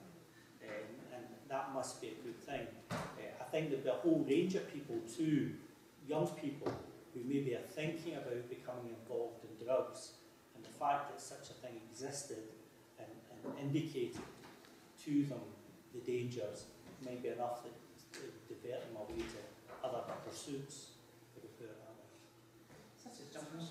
I think it's extremely useful for MDMA because a lot of the time certain things exist, like pillreports.com does a similar thing. You can order a kit and then test your pills at home, but it's quite expensive, and that always put me off whenever I considered it. It just wasn't cost effective for me. So something that you could buy online for, say, a couple of quid that had a strip of however many pieces that you could use would be hugely helpful for people using recreationally that wanted to be safe but didn't want to have to spend a ridiculous amount of money to do that. So yeah, I think it's be really useful for MDMA capacity as well. Yeah, I'd just like to say, like when I was sort of at the height of my clubbing experiences, we had very good pills, and then slowly pills with ketamine were getting introduced, and it completely changed the sort of nature of the clubbing experience to one that I didn't actually like or enjoy, so then I stopped doing it. But I think if you had that kind of testing kit, I didn't want to be taking pills which had ketamine. I didn't want ketamine. I don't like ketamine. I didn't want to take those pills. Therefore, if it had a testing kit, I would have been able to tell whether or not there was ketamine in it and go, no thanks very much. And I would have. I think that's the difference between problematic drug use and recreational drug use, is that recreational drug users will go, actually, no, I'm not going to do this because it has X, Y, and Z in it, and I'd rather wait until I've got something that's a bit better. So there's 2 very different issues going on there. Yeah. Just draw your attention to a documentary called Thoughts on My Baggie. Came a couple of years ago in America, and I'm sure you might be aware of it. The go around festivals testing pills and other drugs for, to show people exactly what's in them, film their reactions, and some people saying no because they found out drugs for something else. They have dealers finding out that they're huge bag of pills were in fact something else, but still going on to sell them and stuff like that. So that's going on, and there is a testing kit. I don't know how much it costs or anything. But I wanted to ask what role the dark net has. In the last couple of years, we've seen the internet. You can go onto the internet basically now and buy any drugs you want, and it's done in a style like eBay, and it's exactly the same as eBay. So if you want to buy MDMA off a guy in the street, that is now more dangerous than going on to the dark net. You can have 1,500 5-star reviews that say this is definitely and this is real time, and it is providing harm reduction, I believe, because drug dealers are in competition with each other on the internet, and they all want to be the best. Just like you want to be the top seller in eBay and keep your 100% review. This does actually exist, so I just wondered what role the dark net Depends who's doing the reviews. It's a bit like TripAdvisor, Yes, hotels as well. Who's doing the reviews? Is it the dealers themselves getting all their pals on there going up to great stuff? The number one hotel TripAdvisor is better than the Yeah. last hotel. And also, I think I'm being a little bit facetious, but there is that worry. You know, you don't actually know who's putting that online. yeah, I mean that is I would say you don't know who's doing the reviews, as in like somebody may enjoy shooting their face off for 5 hours and I don't think that's a good use of my time if I'm going to buy some MDMA. But yeah, I mean I guess that would come out in the wash with the reviews. This is amazing. I spent 5 hours shooting my face off. There's something I add on to that point as well, and kind of agree with what you're saying earlier. I think that perhaps the use of the testing strips isn't necessarily going to be used by people who are kind of desperate for bits. It's like the only money they've got, they're probably still going to take it. But it is kind of like the trickle-down effect. I think not everyone who uses heroin as well is some kind of guy like in the gutter of his face. Like I know people who take it recreationally, for instance, and I think they're possibly more likely to use the test strips, or like you were saying that actually in the group you had 6 people who wanted to use it, and again, if they all have like a bad review, say from a particular dealer, that word gets around quick, they're gonna avoid it, and it's gonna kind of drive competition up and drive like a better quality drug production. So maybe we get to the crux of it, that the iGEM tool is probably going to be more helpful towards recreational use or responsible problematic users. You know, because you're dealing with, because you can get responsible problematic users. You get problematic users who are engaging with services. The sort of gem for all services, reaching the hard to reach service users and all of this kind of stuff. But I think the only way you're ever going to be able to deal with that is by dealing with the poverty issue and the jobs issue and sort of changing the structure of society. I don't think a tool such as iGEM is going to be addressing that kind of issue. I think there is an interesting thing just with the prison, in relation to people with reduced tolerance coming out of prison as well. And that makes a lot of sense to me. People, they know they're coming out with reduced tolerance. If they're going to be using, actually being able to test the purity of the heroin that they're using as well. That, to me, that makes sense because they know they've lost a lot of people that they know within the prison community, almost in a sense of the people that they see inside that have it's that sense of that there can be a high overdose rate with prison, and certainly coming out of detox and rehab and things like that, where people are trying but think, you know, if I do lapse or I do use or whatever, they could possibly use that. So there might be room for it there, but I do think it probably does lie better with the recreational drug user as well. Well, the best one are leaving the drug treatment and testing the order stage. Folk will come up off their faces frequently, or you know they've taken something but you don't know what they've taken, and quite often they'll have pills or they'll have stuff with them. So in a situation like that, this kind of thing would be incredibly useful. Because they handle quite meditative. And problematic drug use is such a complex issue. You know, you say it comes from poverty and destruction, but I know extreme heroin addicts who basically killed themselves, who, to all intents and purposes, had a really pleasant life, but it wasn't also the drug either. It's like, you know, I don't think heroin is, you know, excessively addictive unless you've got the mindset. I can say that because I was trying to become addicted to heroin. It didn't work. But that's because I wasn't, you know, I didn't have the mindset for it. I didn't have the kind of like, I so was not going to say that live on live stream. It's one of my good friends saying, didn't just speak. But yes, you know, it's all about honesty in these environments, and poverty, destruction, that kind of thing is where problematic drug use is, and one of these tools may help that. I suppose it line with all this stuff. I need to say this.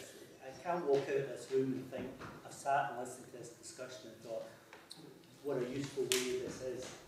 This whole notion of the amount of time, effort, destruction, money, that whole sort of contribution to ongoing life, which some enjoy, I accept that. But at a time when we've got folk who are struggling to get onto wooden boats to get across the Mediterranean, to come and live a decent life, at a time when there's young people, children in Scotland, who are living in the most horrible circumstances, I would much prefer spending my time doing things about that than finding out how to get onto the dark web and all that side of things. Ben, you didn't have to come here. No, I was invited. Yeah, exactly. No, I came here in order to say a point of view which won't be fashionable and won't be popular, but it needs to be said. You could make an argument about giving women a vote. I mean, before women had suffrage, there were still the people living in Scotland, there were still migrants coming here across the Mediterranean. So why bother with that women's suffrage if there's no problem? No, I mean, I don't quite get that. In my term, a human being, whether they're men or women, are entitled to vote. It's a basic right that applies. Of course, I don't apply that same right to someone who wants to get off their face and spend, you know, a period of time involved in that adventure. That's a view I take on the experience of my life. And I feel entitled to say that. I don't ask you to accept it, and I don't ask you to say, tick, 100% right. I just want you to know that there are people like me out there who think in those ways, and it just saddens me to think that there's so many people who I've seen with my own eyes, folk that I knew very well, who had potential futures, might have been small beer futures, might have always been a joiner at the end of the day, or a brickie, or a labourer like my dad was, but that was their future and they wanted to fulfil it, and it was taken away from them. And they get nothing in response other than injecting smack at its time and now on to other things. That doesn't seem to be a future for me, for a human being. Any human being. And I just offer that. Yeah. We're discussing drugs as if it's quite a lifestyle choice. But Graham, you're missing in my terms, I don't think there is such a huge No, I'm not missing the point. I just want to say that as one part of the debate. Yeah, it is one part of the debate, but it seems to be the one part that is, you know, the main part. It is actually not. It is the one that causes the most problem. It is tragic to see. I had a partner who killed himself through heroin addiction. I have seen people dying through heroin addiction. We all have sob stories. My sister has schizophrenia. I'm sorry. They're taking I'm sorry, it's no sob story. Well, it is to a certain extent because I don't sob over it. It's a narrative. I don't sob over it. We all have it's stories the reality that are of attached. Yes, we all have stories of what are attached. But that kind of has to, it guides our way of thinking when we need to accept that. However, when we're talking about this sort of the tools in place in the harm reduction, it's a little bit of a wide brush to say this is a major problem, therefore what you're doing is not. I never said that. I said the harm reduction part of it is a useful thing for us to discuss. Very useful. What I'm merely saying is, yes, we should go ahead and try and find these solutions, but we shouldn't slip into the environment that says, and we've already slipped a great distance over the last 30 years. We've now slipped in an environment where we're going to say, these are lifestyle choices. They're lifestyle choices that we might enable. I disagree with you. I disagree completely. I think it is a lifestyle choice to take drugs. If somebody wants to take drugs recreationally and it doesn't impact their lives, I do not see how you or anyone else has the authority to tell them that they shouldn't. You don't see that, but no. that's legally what the position is. Of course it is, exactly, and that's what I just restate that. Yes, exactly. And I'm case we lose confused that when you point. say that it's a lifestyle choice for people to take drugs, yet you seem to be contradicting yourself when you say earlier that drug use is a cause of poverty and people are born into areas where they've No, been it's a choice. subjected to drug In use. their terms, their choices have been greatly reduced, so that in their circumstances, where I go right back to the start of this thing again, in their circumstances where there was virtually no other choice, and somebody said, I can offer you something that will blank out your current experience for a day at a time, a weekend at a time, a week at a time, Terrific. a lifetime at a time, they're in. Do you believe then that these people deserve the same, if really their choice is reduced to almost nothing, do they not deserve the same rights to treatment, to get better, to I've already said, safety? Yes. you're asking me a question I've already answered. I do believe that treatment is necessary. I do believe that protection is a major part. Choices for life I mentioned is exactly that approach. It says you need enforcement to ensure that you're not swimming in absolute supply, endless supply. But as, and indeed more important, is the notion that you engage in treatment and alternatives. It's more that you're coming from the standpoint that underlying it all is people should not take drugs, and in doing so, you are not being the most productive individual that you can in society. Is that what it is? So therefore, although you agree with harm reduction measures and all of that kind of stuff, but if an individual actively chooses to take drugs recreationally, that is not a lifestyle choice that you support or indeed would. It's not one I encourage. No. Alright, on that note, we have to take another Yes. audience question. Yeah, Forrest. Can I ask, Yes. as someone with your philosophy on drugs, I don't know how old your children are at the moment, but how do you plan, can you tell us how you plan to talk to them and deal with the issue of drugs with them as they grow up? Yeah, well, it's an interesting one, you know, because both me and my partner have had to discuss that because we have been drug takers in the past, and so obviously, but then most of my peers have been drug takers in the past, or currently are, you know, so I think the way, and they've already, you know, some of them have got children that are teenagers and having to deal with it, and I think I would just be honest with them, say, well, mummy and daddy or whatever, but just however it comes up, I'm not going to lie to them, I'm not going to, you know, if they ask questions, I think if they haven't asked me questions by a certain age, I'll probably start to tell them about it, because they're going to be hearing about it. It all depends on the kind of relationship that you've developed. My children are 3 and 2, you know, so I don't know what kind of relationship, and they're boys as well. So I'm unsure of what kind of relationship we're going to develop, you know, when they hit their teens. I'm hoping, if I play my cards right, we're going to have a very open and honest relationship, and I'll be able to discuss with them. I, you know, fully believe that I would rather that they were able to talk to me and say, mummy, or they won't be called me mummy at that point, mum, I want to do this, you know, how best. I mean, I sort of go back to the story of the woman whose daughter took high-strength MDMA and died, and she'd actually approached her mum about the fact that she was taking pills. I think she was 15 at the time, and this is the woman who's campaigning for the legalisation. And the daughter had approached her mum, and her mum didn't know a lot about taking drugs, but she'd said to her, oh, just make sure that whatever you take is pure. And unfortunately, that advice ended up killing her, because she got, not by default, what didn't end up killing her, but she took her mum's advice on, and she got MDMA. It was really high-strength MDMA. She took a lot of it, and it killed her. It was a very, very unfortunate situation. And her mum is now campaigning. I've completely forgotten her name. That'll be my my early youth. Her mum is now campaigning for the legalisation of drugs under the banner that my child just wanted to get high, she didn't want to die. And I think when I have, you know, when my kids get to that age, I'll be honest, I'm you know, rightly worried. I don't want them to be smoking huge amounts of pot during their teenage years. My own personal experience is that specifically men, and this is actually being backed up by research, is boys who, or men who smoke copious amounts of dope during their teenage years have difficulties in later life.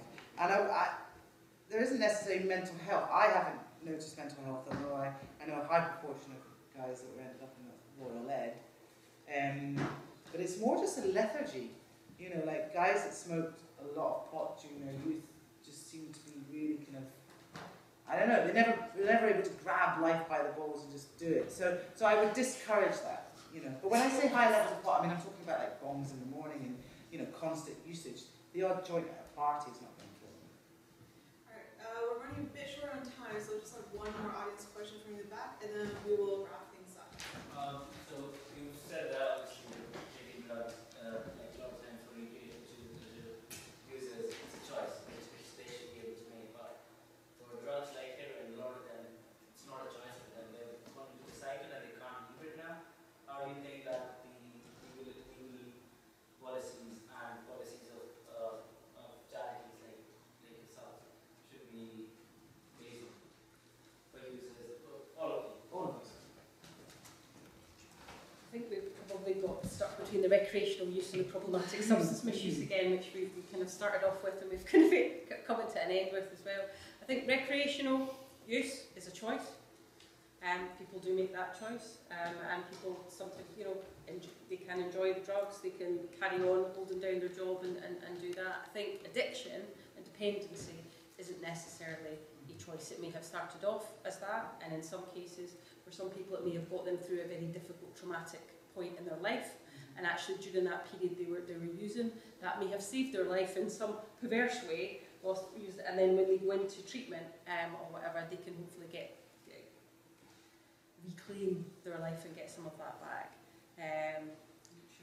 Well, I also think with recreational problematic, it's often a wave, like people who use drugs, can go through sort of recreational use and then develop problematic use and then go back into recreational use. So I don't think, from everyone that I know of, including personal experience, people don't start taking drugs because they don't have a choice. They start taking drugs because they're wanting to get something out of it, whether it is, to enjoy, or to numb the pain, or to get rid of the boredom, or just because it was the only thing available, there wasn't any cannabis and there wasn't any alcohol, so there are various reasons. I'd say from chronic heroin use, it is a pattern of behaviour that people get into, and it becomes very, very difficult to break. Personally, I think the only way that it can be broken is by finding God. The only people that I've ever seen who've come off heroin have found some other force or addiction, I wouldn't say heroin, have found something else to give them a belief in life, and often that's a spiritual belief of some kind. That's my experience, and I don't know whether it's backed up by research, but yeah, I think the choice thing is a bit odd, because recreational use is a choice, so is problematic, but it's just whether that person has reached a point in their life where they're able to actually make choices that are healthy for themselves or not. The only supplement I would add to that is in terms of peer group pressure, because there's no doubt that plays a big part in the introduction of people into this kind of experience. So it's not always that the individual seeks something, it's the inability to say, it's not for me, I don't want to be doing this. And you find there's a route that's well recognised of behaviours which take people through what they term risk-taking, which eventually gets them involved in drug-taking. I mean, one of the points that I kind of noted before I came on, because I tried to update knowledge in this field before I came tonight, the rate of general hospital stays with a diagnosis of drugs misuse has increased steadily from 1996-97, from 41 hospital stays per 100,000 population to 2013-14, it's now 125 diagnoses with hospital stays. That growth in the use of hospital facilities is an issue, a public issue. It's an issue of resource again, it's an issue of what do we do about it. So I think that we do need to begin to understand, we do understand a lot of the issues. We've talked about it for 40 years now. We know some of the key indicators, we know some of the key decisions that are necessary to deal with some of the worst parts of this problem that we face. We now need to get on and do the hard work. We've written the glossy brochures, now it's time to begin to implement it. And the one thing that we probably didn't get into that might have been helpful is we need to invest money in those services that we know work. Because too often we invest in services that are doing good things, everybody feels good about, but it's difficult to know if there are outcomes that are measurable that we deem as successful in the initial spend in the business case. And I know that's all boring talk about business case and inputs and outputs and results, but eventually it comes down to the money, as we discussed before we even started this debate, and money plays a big part in this whole thing. I'm just going to briefly, what are the services that we know that works? Well, currently we don't. Right. And that's, we spend millions, and there are very few services who can demonstrate with statistics and analysis, here's the input, here's the work that we did, here's how much it cost, and here's where the client is 4 or 5 years down the road. And often the answer is, oh, it's too hard to find out what's happening. It's not that hard if we really wanted to do it. When I first, if I can just say, when I first, and this isn't having an attack at any particular strategy, it's just to demonstrate what I mean. And I think drugs, but the problem is... Can I just say this one thing? When I first went into the Parliament, even though I'd been involved in drugs enforcement for a long time and a senior person, I couldn't find out how much the methadone programme cost. So in Parliament I asked a parliamentary question. We got the initial estimate, which was, you know, nowhere near the cost. I think, right off the top of my head, and this might be wrong, we can always go and check the figures, but say around 16 million was the cost. Ridiculous, it was well beyond that. Then we got a reassessment that said somewhere around about 38 million. It wasn't 16 million, 38 million. How many people are on it? We're not very sure. How long have they been on it? We don't know. And what's the successful outcome? We haven't measured that. There is no organisation in the world that will spend £38 million and not be very sure what they'll get for it and who's utilising it. So we need to get a bit more astute at using whatever investments we put into organisations that work well, rather than just spreading it out there, almost as, you know,